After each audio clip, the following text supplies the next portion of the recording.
Baik, kita mulai. Assalamualaikum warahmatullahi wabarakatuh. Waalaikumsalam warahmatullahi wabarakatuh. Baik, selamat siang dan salam sejahtera untuk kita semua. Di sini saya dan teman-teman akan melakukan diskusi seputar manajemen law firm. Jadi di sini kita akan diskusi, saling bertukar pikiran mengenai materi ini, mengenai manajemen law firm. Baik, kita mulai. Jadi di sini ada PowerPoint yang akan kita tampilkan.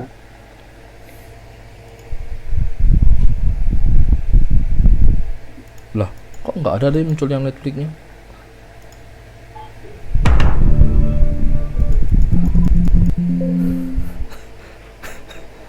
Ulang nih. Ulang, ulang. Nah itu kok ada N-nya doang ini. Kan hitam harusnya. Dah, Tar, tar. coba di itu dulu.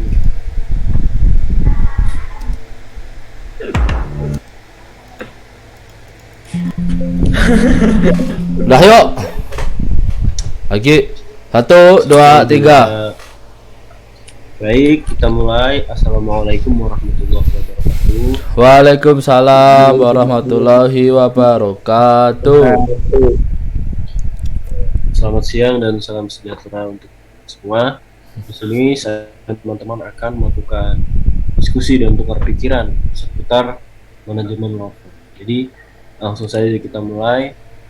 Di sini ada PowerPoint mengenai manajemen law firm. Silakan slide-nya.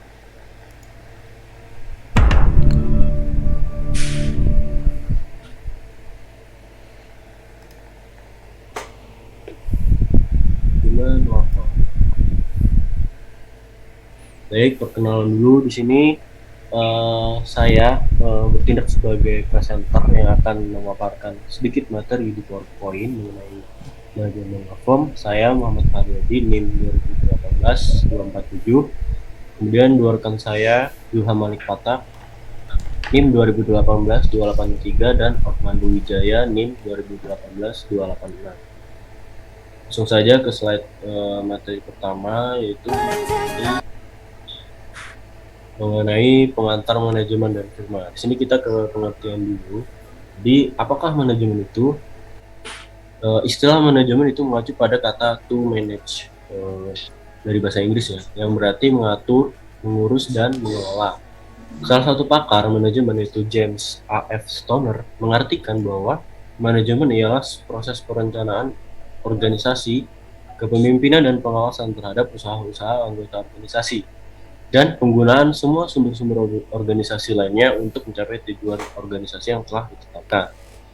Kemudian firma dalam bahasa Belanda itu Vennootschap onder firma, secara harfiah yaitu berarti perserikatan dagang antara beberapa perusahaan atau sering juga disebut firma, yang merupakan sebuah bentuk badan usaha untuk menjalankan usaha antara dua orang atau lebih dengan memakai nama bersama atau satu nama yang digunakan bersama untuk memperluas usahanya. Kemudian next slide mengenai pengertian manajemen firma hukum. Di sini manajemen law firm itu sangat penting bagi seorang lawyer. Seorang lawyer harus memahaminya jika ingin kantornya bisa bergerak cepat, dinamis, dan tumbuh menjadi besar. Manajemen kantor hukum sebenarnya bukan hanya bertujuan untuk melanggengkan usaha, tapi juga bertujuan untuk memastikan tersedianya pelayanan jasa profesional hukum yang andal. Firma hukum lebih sebagai badan usaha yang bergerak di bidang jasa hukum yang dijalankan di bawah nama bersama law firm, yaitu badan penyelenggara jasa hukum yang bertindak sebagai yang berbentuk firma yang didirikan dan dikelola oleh lebih dari satu advokat atau pengacara secara bersama-sama dengan tanggung jawab sama rata. Namun salah seorang dapat ditunjuk sebagai seorang pimpinan.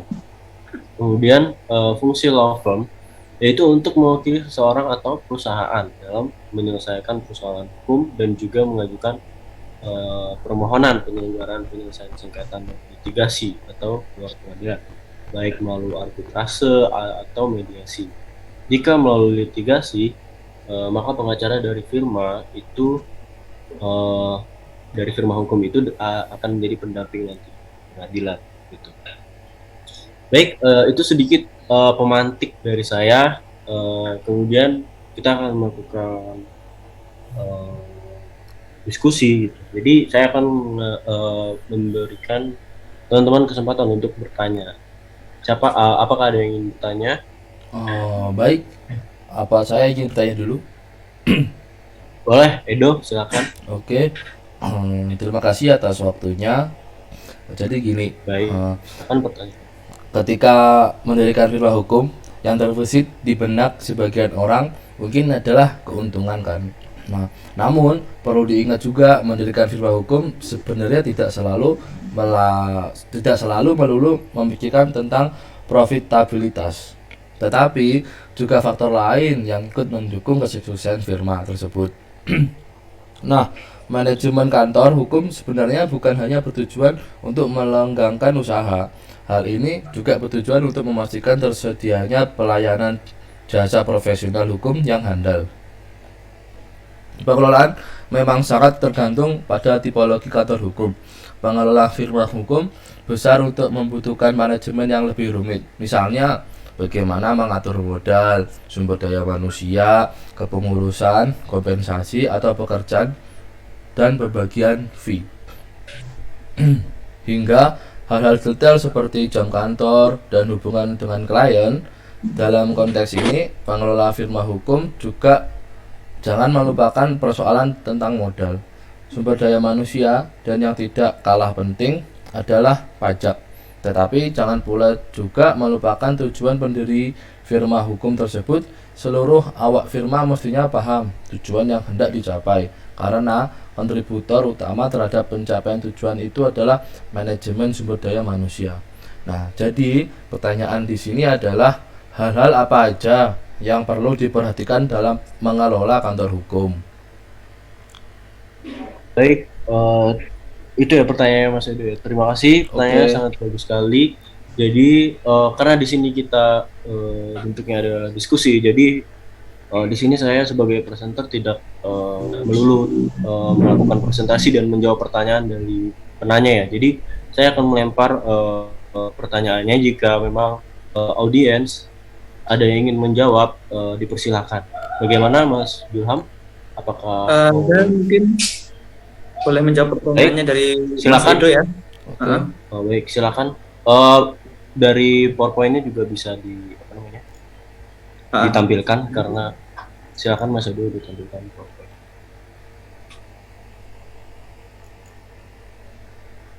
Pertanyaan dari Mas Edo yaitu hal-hal yang perlu diperhatikan dalam mengelola kantor hukum. Silakan Mas Ilham.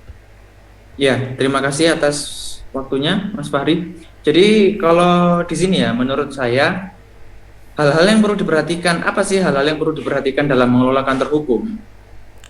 Yang pertama adalah menentukan bentuk kantor. Ini sangat penting, langkah pertama ini, karena yang harus diperhatikan adalah menentukan bentuk kantor yang kita inginkan, baik perorangan atau perkumpulan yang didaftarkan sebagai badan hukum. Mengapa?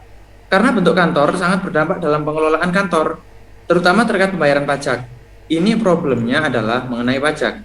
Tentang ketaatan kita membayar pajak, kalau perorangan bagaimana pajaknya, kalau perkumpulan bagaimana. Yang kedua ada hire konsultan pajak. Semakin besar penghasilan kantor hukum, semakin besar pula potensi pajaknya.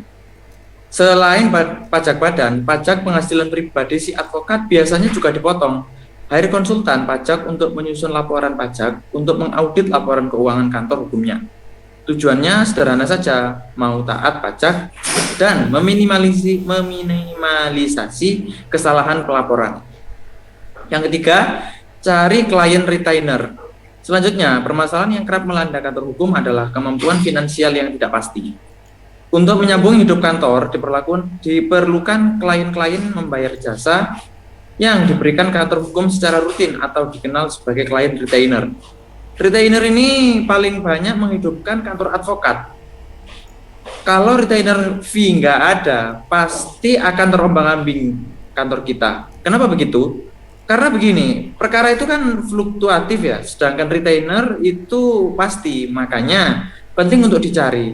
karena pegangan hidup kantor, umur atau usia kantor ada di situ. Yang keempat, cadangkan dana minimal 20% dari pendapatan. Masih dalam rangka memperkuat kemampuan finansial. Intinya tuh supaya advokat itu bisa meminimalisir, memanajemen pendapatannya. Sebagaimana diketahui, terdapat biaya-biaya yang diperlukan untuk menghidupkan di kantor. Di antaranya biaya sewa ruangan, biaya listrik, biaya air, dan keperluan sehari-hari, serta pembayaran gaji karyawan. Untuk keperluan inilah, maka keuangan harus diatur sebaik mungkin, karena setiap kantor harus memiliki rencana kerja tahunan tentang keuangan. Tuh, karena keuangan memang sangat penting untuk di manajemen ya. Yang kelima, perlu karyawan non-lawyer. Satu hal yang semakin lama dirasakan semakin perlu adalah keberadaan karyawan-karyawan non-lawyer. Salah satu contohnya adalah keberadaan seorang asisten di kantor yang berguna membantu supaya manajemen perkara terekam dengan rapi. Yang keenam, yang terakhir ya, ada tentu kita sebaiknya harus menentukan lokasi kantor sesuai dengan kebutuhan. Tanpa perlu berpikir biaya sewa yang mahal, karena paradigmanya lokasi terbaik adalah pusat keinginan bisnis. Advokat juga bisa menentukan lokasi kantor sesuai dengan kebutuhannya. Penentuan lokasi ini menjadi hal yang penting. Selain alasan memilih kantor demi gengsi dan memberikan kenyamanan pada klien dengan menempatkan kantor di wilayah strategis, ada juga advokat yang memilih lokasi yang lebih terjangkau tetapi bisa mendatangkan banyak klien karena tidak terlihat eksklusif. Selain itu, ada yang memilih membangun kantor dekat dengan rumah demi fleksibilitas waktu kerja dan lain sebagainya. Sekali lagi, semua itu tergantung kebutuhan masing-masing. Sekian dari saya, Mas Fahri. Mas Edo, mungkin itu yang bisa saya sampaikan. Baik. Gimana Mas Edo, sudah cukup? Baik, cukup sekali dan sangat amat Oke. jelas. Terima kasih Mas Zulham. Oke, baik. Terima kasih jawabannya yang sangat baik dan bagus sekali Mas Zulham. Jadi tadi dijelaskan oleh Zulham, hal-hal yang diperhatikan itu ada 6 ya, kalau dari catatan, yaitu menentukan bentuk kantor, kemudian hire konsultan pajak, kemudian mencari klien retainer, kemudian mencadangkan dana minimal 20% dari pendapatan. Kemudian kita perlu karyawan non lawyer ya, di suatu kantor pun juga perlu karyawan non lawyer untuk memanajemen perkara terekam dengan rapi gitu, biar fokusnya dia untuk arsip-arsip data gitu. Kemudian yang terakhir yaitu menentukan lokasi kantor sesuai kebutuhan. Oke, terima kasih Mas Zulham, ada 6 poin tadi ya. Sangat bagus sekali. Kemudian baik, pertanyaan lagi mungkin dari Mas Edo. Mas Zulham, apa ada pertanyaan? Ya, sebelumnya dari penjelasan Mas Fahri tadi yang sudah disampaikan sama Mas Fahri, saya ada sedikit pertanyaan ini ya. Saya ada sedikit pertanyaan yang ingin saya sampaikan. Baik, silakan. Ini ya, jadi ini. Tentu saja kalau pengendalian mutu layanan jasa hukum harus dilakukan ya, terutama demi kelangsungan umur firma hukum yang bersangkutan, ya kan? Untuk menjaga kepercayaan, khususnya dari klien, pengelola firma hukum harus mendalami strategi pemasaran. Mendapatkan klien baru memanglah tidak mudah, tapi mempertahankan klien yang ada itu jauh lebih sulit. Agar hubungan kedua belah pihak menjadi langgeng, kita harus memberi layanan yang handal kepada klien. Sebisa mungkin informasi yang dibutuhkan klien selalu tersedia dalam waktu yang tepat. Jadi pengelola firma hukum harus tahu informasi apa saja sih yang dibutuhkan, kemudian tahu tujuan membangun sistem informasi itu, serta mengelola harapan. Managing expectation, baik hasil maupun kerja sistem informasi. Kemudian persiapan yang matang, termasuk mengatur detail hal-hal yang kecil, turut menentukan kelanggengan suatu firma hukum juga itu. Karena itu pendiri atau partner law firm perlu menguasai ilmu manajemen. Di Amerika Serikat sudah ada sebuah kantor hukum yang berusia lebih dari 1 abad, meskipun para pendiri dan partnernya kan sudah berganti-ganti. Nah, problemnya adalah sebaliknya, di Indonesia masih jarang ditemukan kantor advokat yang bertahan dalam jangka waktu yang lama. Bisa jadi penyebabnya karena firma hukum tersebut tidak dikelola dengan baik, ya kan? Lalu bagaimana sih agar sebuah firma hukum dapat bertahan lama dan apa saja tantangan advokat dalam menjalankan kantor hukum? Itu Mas Fahri. Oke, baik. Pertanyaannya tadi ada dua berarti ya Mas Ilham. Bagaimana agar sebuah firma hukum itu dapat bertahan lama, dan kemudian pertanyaan kedua, apa saja tantangan advokat dalam menjalankan kantor hukum, gitu ya? Ya, benar sekali. Baik, mungkin salah satu pertanyaan akan saya lempar ke audiens. Jadi, apakah Mas Edo mau menjawab pertanyaannya yang mana gitu? Oke. Sekarang Mas Edo, apakah ada yang mau dipaparkan? Ada. Mungkin saya ingin menjawab tentang pertanyaan Mas Hulam tentang ini ya. Apakah apakah firma hukum itu dapat bertahan lama? Itu ya. Mungkin saya akan menjelaskan sedikit. Pertanyaan tadi bagaimana? Bagaimana agar ya? sebuah firma hukum, ya bagaimana agar sebuah firma hukum itu dapat bertahan lama ya? bertahan lama? Oke, terima kasih. Silakan Mas Edo dijawab. Oke. Jadi ini bisa lihat di PowerPoint terdapat ada 5 tips. 5 tips agar cara sebuah firma hukum itu dapat bertahan lama. Yang pertama, kita harus memikirkan tentang strategi ini. Nah, visi dan misi model usaha harus jelas, termasuk strategi memberikan pelayanan kepada klien secara memuaskan dengan biaya yang tepat. Kemudian juga mengetahui tren apa yang mempengaruhi firma dan klien termasuk strateginya. Nah, yang kedua ada pengelolaan kantor. Nah, sistem dokumentasi dan alur pekerjaan harus jelas. Misalnya, siapa yang akan membagikan pekerjaan, kepada siapa pekerjaan dibagikan, dan siapa yang memeriksa. Selain itu, harus jelas juga sistem penyimpanan file dan penyimpanan data klien, termasuk mengukur produktivitas dan pengelolaan waktu. Nah, yang ketiga, ada pelayanan kepada klien. Ini merupakan bagian terpenting karena pelayanan kepada klien yang akan menentukan apakah di kemudian hari kita akan dapat pekerjaan lagi dari klien tersebut. Misal kalau kita udah dapat kepercayaan dari satu klien, itu pasti kalau misalkan klien tersebut terpercaya sama kita klien tersebut bakalan kembali lagi pada kita. Soalnya dilihat dari segi kerja kita semakin bagus. Nah, terus pelajari bisnis klien dan bagaimana kita bisa meningkatkan peran kita terhadap klien. Kemudian tentukan biayanya per jam, terus caped fee atau batas maksimal biaya, bulk diskon, kontingen, bandingan dengan kompetitor. Tentukan juga cara berkomunikasi dengan klien dengan tetap menjaga keamanan berkomunikasi dan jangan lupa minta feedback dari klien. Yang keempat nih, tentang keuangan. Untuk berhasil maka pemasukan firma harus melebihi pengeluaran. Harus ada strategi keuangan jangka panjang, mengikuti rencana anggaran, dan ada akses ke modal dan cash flow. Misal, mempunyai line of credit dengan bank dan secara disiplin mencatat jam yang dihabiskan untuk mengerjakan pekerjaan, mengeluarkan invoice, memonitor pembayaran dan penagihan. Dan terakhir, yaitu yang kelima, ada teknologi. Teknologi sangatlah berpengaruh terhadap kinerja sebuah perusahaan karena perusahaan yang baik adalah perusahaan yang dapat memahami bagaimana teknologi dapat meningkatkan kualitas, efisiensi, dan pelayanan kepada klien. Mungkin cukup dari saya. Apakah jawaban baik memenuhi? Bagaimana Mas Julham? Apakah sudah jelas? Sudah jelas, tapi pertanyaan saya tadi kan 2 ya, Mas? Ya, iya. Oke, baik. Yang satunya lagi mungkin saya akan memaparkan jawabannya gitu ya. Jadi tadi dari Mas Edo jawabannya ada 5 ya. Pertama harus memikirkan tentang strategi, kemudian yang kedua pengelolaan kantor, kemudian yang ketiga pelayanan kepada klien bagaimana, kemudian yang keempat keuangan, dan yang kelima jangan lupa teknologi ya, karena sangat penting untuk menunjang bisnis. Kemudian pertanyaan kedua ya. Pertanyaan kedua itu tadi apa saja tantangan advokat dalam menjalankan kantor hukum, begitu ya Mas Yusa? Ya, benar.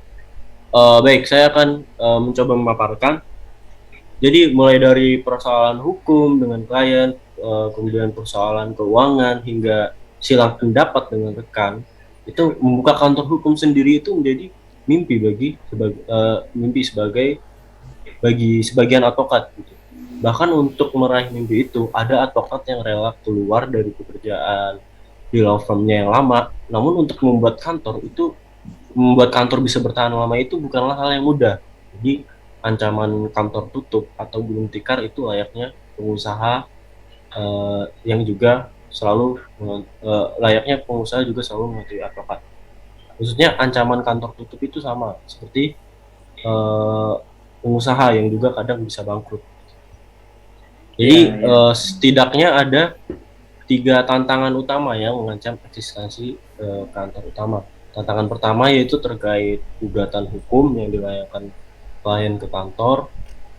Kantor hukum memang mungkin menjadi pihak tergugat dalam suatu perkara. Beberapa tahun silam kantor hukum ternama, contohnya seperti Ali Budiarjo Nugroho Rekso Diputro atau disingkat ABNR itu pernah mengalami hal ini. ABNR ini digugat karena dinilai telah memberikan opini hukum cacat karena ketidaksesuaian informasi sehingga merugikan kliennya.